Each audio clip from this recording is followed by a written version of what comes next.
Hey guys, welcome to another Snapdragons video. Today we're sitting down with Snapdragon Zach Miller to kind of break down his Battle Top 8 Arakni Marionette list. Zach, how are you feeling? How are you today?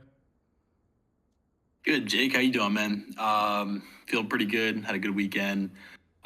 Just opened my second Marvel Riptide from an armory, so feeling pretty good right now. That's awesome.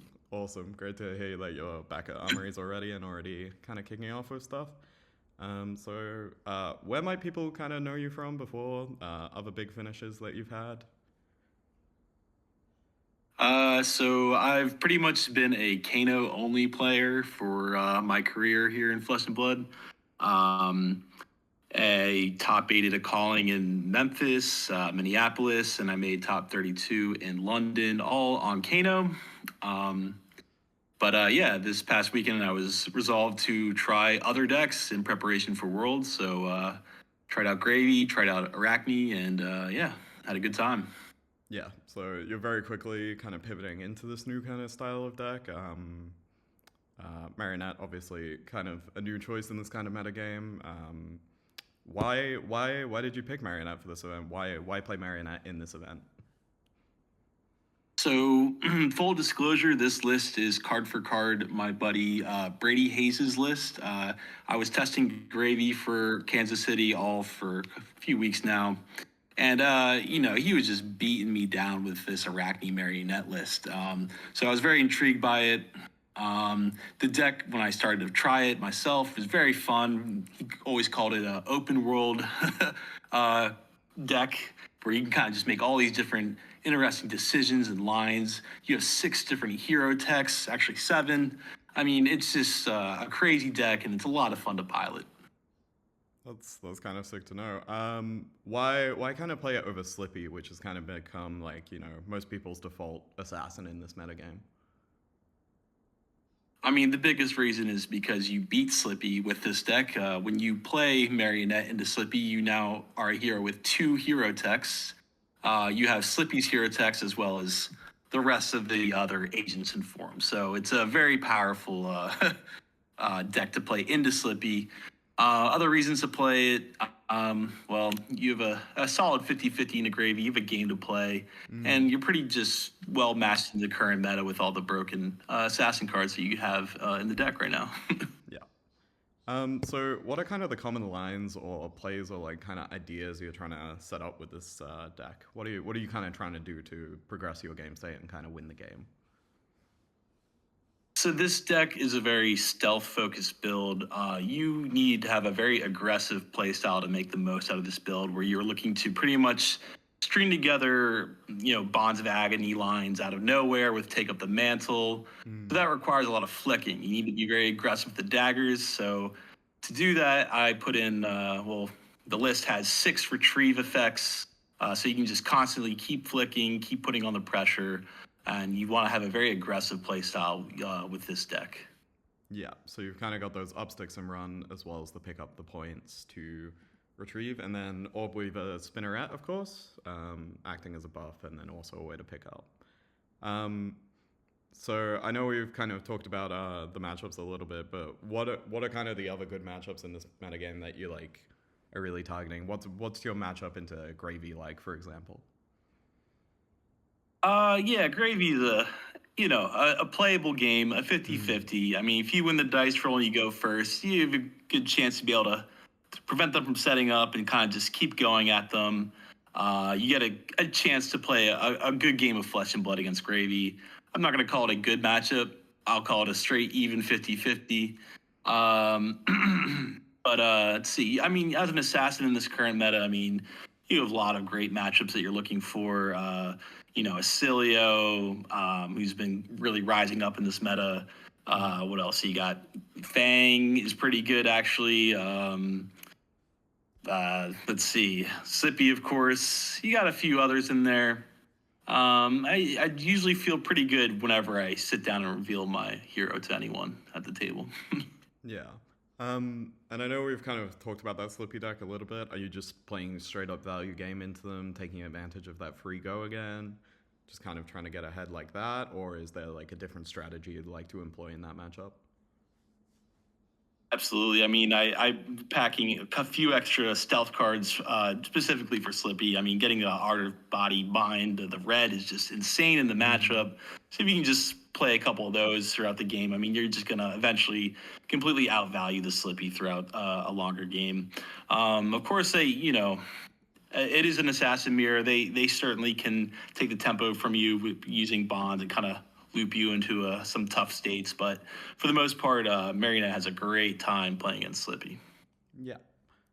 So now I guess the kind of opposite question of that. What are the bad matchups? What are the matchups you sit down against and you're like, this is going to be a hard game in this metagame? Yeah, so a big reason why to play this deck right now is that the Earth heroes are not too popular at the moment. I mean, yeah, Verdance is certainly the meta game, but the big one, even bigger, would be Florian. I mean, that is a brutal matchup. Both of these Earth heroes have a lot of defensive, reactions to work with, prevention effects. I mean, it can get very difficult to resolve your bonds and other reactions, and to get anything across them is pretty difficult. So that's a not great matchup. Also, I'd say with the Guardian Mastery pack, I mean, Victor is pretty brutal as well. I mean, it's not a auto loss or anything, but it's not what you want to see. Uh, Mm. Test of Iron Grip is hell of a card. Yeah, yeah. How are you kind of trying to address those harder matchups in the sideboard? Or are you just kind of ignoring them and just gonna stick to kind of beating them with just dodging them in the metagame and trying to beat the other decks that are more present? I'm looking to play to my advantages. I was hoping to play into Slippies. I was hoping to play into Gravies, and Mm. just dodging the bad matchups is the way I was really approaching the tournament and the deck list. If I see them, then I see them. I didn't have too much of a plan, to be honest. Yeah, that makes sense. That makes sense.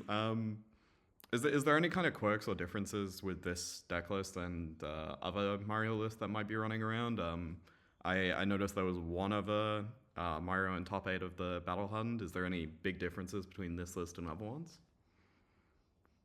Well, this list is pretty much taking out all of the dagger reacts, scar tissue to the point, getting rid of all of those. We're looking for stealth attacks and relevant on hits to work with. And so we're not looking to just push damage with daggers. We're looking to affect the game state and get relevant on hits off. Yeah. Um, we could also consider yellow shred for some more defensive metas, but that's one way I guess you could combat the Earth heroes and the Guardians, but kind of just skipped over that one. Perhaps for a different meta, those should actually be in the deck list for sure. Yeah.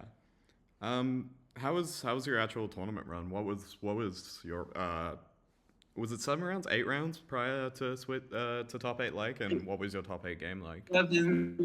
Yeah, 7 rounds in Swiss. I can go over it very quickly. Let's see Yeah. here. So round one was against a KO, Trent Williams. Kind of just got very lucky, to be honest. He drew discard Blood Rush 2 times and discarded the Blood Rush. That was it. So 1-0. Jacob Bow with Dash IO was a very lucky win as well. He kind of just didn't draw blues at the end. Was able to pretty much fatigue him there. Round three was a Slippy. Kind of just executed the game plan with the stealth cards. Wasn't too much of a problem. Round four was a Gravy. Uh, got to execute the game plan. Not a problem. Got to win the dice roll and go first. Same deal with round five, another Gravy. So we're 5-0 at this point. But turns out 5-0 is not locked when you're playing 7 rounds in a battle hardened, surprisingly.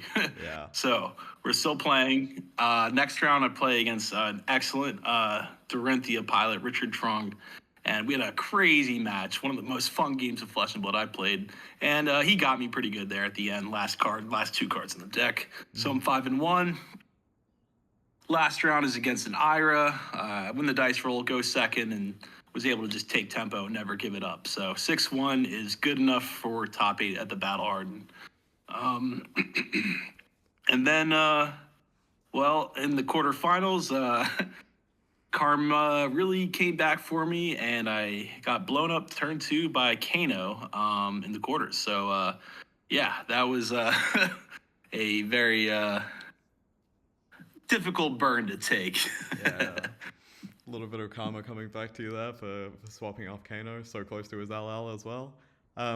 What do you kind of, Yeah. in hindsight, do you think there was a reason to maybe run the third AB piece that I know a lot of assassins like tend to preference?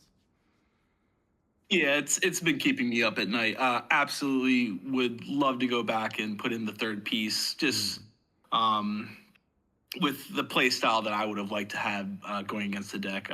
I definitely regret not having the third AB to go against Kano with. Yeah, because obviously you've got that arcane barrier, but plus spell void can make it pretty hard to get wildfires through. But yeah, obviously when you've only got 4 instead of 6, that's not too hard for them to get on top. Is there Oh yeah, they'll make it work. Yeah. Is there anything? What about like the split of Blanche to Battlefront Bastion? Is there a particular like thought process about running a mix of them instead of just one of the other? Well, really, it was just one blanch for gravy. I realistically am not planning to run 3 blanches into gravy. The blue base is just not going to hold that, in my opinion. So I just ran one blanch to throw in there to mix them up. The other 2 poppers are for Prism, of course. The Battlefront has a key break point that it gives you on the block, so they're nice to have. I guess another consideration would be wage gold, since it is a universal popper, so you could pump your popper with an assassin react if you transform with Arakni. Just kind of Mm. interesting, but yeah, that's where I was with the popper setup. Yeah, and I'm noticing this one copy of Blue picked to the pieces. Is there? I presume there's a bit of a story with this singleton copy. Well, just Prism respect. If I could go back in time, that would absolutely be the third AB, Yeah. 100%. No, that makes sense. That makes sense. I know you've kind of talked a little bit about like adding additional on hits through stuff like the additional copies of Art of Desire Body and kind of trying to keep relevant tempo that way with extra flicks. Is there anything else you'd like to touch on specifically with the deck that you think it is could be changed going forward? Um, I would say the biggest ad I would make would probably be 3 red copies of Cut from the Same Cloth. I mean, Mm, that card is +4. It can mark an opponent with reacts. It lets you see their hand. I mean, this card just has a huge line of text on it, and I think I would have really liked to see it, especially against that Dorenthia or other warriors. I think that card would be absolutely insane, and I would have liked to have had that in my list 100%. yeah, that makes sense. So what was kind of Kansas City like as an event, a calling like for you? What was kind of your thought process going into the weekend? What was kind of how did you feel about like coming out the weekend? I know, did you play the calling as well? Yeah, so Kansas City was really what I called a character building weekend. I was looking to put Kano away. I did bring him in the backpack, but I wanted to put Kano away and play other flesh and blood decks, start to get a real feel for tournament setting with other decks. So I prepped Gravy, gave it my best shot in the calling. I had an okay run, but I ran into 2 Acilios, and as Gravy, I was not really able to crack that matchup. Very difficult. So I went 4-3 in the calling, and was lucky enough to get registered for the Battle Hardened before it capped. Um, I was pretty disappointed with Gravy. I did not like how it felt against some of these aggressive decks where I just felt like a punching bag. So I wanted to do the punching. I switched to Arakni Marionette and had one of the most fun tournament runs I've ever went on. So Kansas City was a blast. Yeah. Where can we kind of see you next in your fab career? What's coming up for you in the next couple months? Yeah, really excited to continue playing. I just booked my flight for Battle Hard in Chicago. The next weekend, I'll be making the hike out to Super Slam Montreal World Premiere. That's going to be a blast. And then, of course, I'll be out there for Worlds Philadelphia. I can't believe it's coming right here to Philly, but I will be there and really excited. Yeah, Zach, our home turf representative at World Championships Philadelphia. It's going to be very excited having a local kind of to guide the team around. Is there anyone kind of local to you that you'd like to shout out? Anyone that you'd like to say contributed to your success? And yeah, is there kind of anyone you'd like to thank? 100% Brady Hayes. I mean, this guy, if he could have made it to Kansas City, he would have 100% in my mind top aided the calling, or if he didn't, he would have won the battle hard. And he's an absolute mastermind on this deck. Very unfortunate he couldn't make it, but he crafted this list, and it's been a blast to play. And I hope that you guys get to try it out before the BNR comes out in 2 weeks. Yeah, yeah. I know a lot of people are talking about take up the mantle and Bonds as possible hits, but we'll just kind of have to see how that folds out.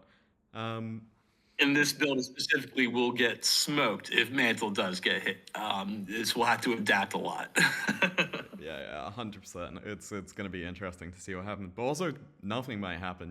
Like I think it's definitely You know what? yeah. It's definitely possible, but we'll see. Yeah, definitely exciting. Okay, thanks, Zach. It's been really good chatting with you. I think people are going to be really excited to watch you kind of keep growing out of your wizard ways and progressing into other heroes. Um, I'd like to kind of ask the audience to subscribe, and thanks for watching the video. Please hit it with a like if you enjoyed the content. Please let us know if you didn't for some reason. And yeah, thanks for sitting down with us, Zach. Oh yeah, thanks, Jake.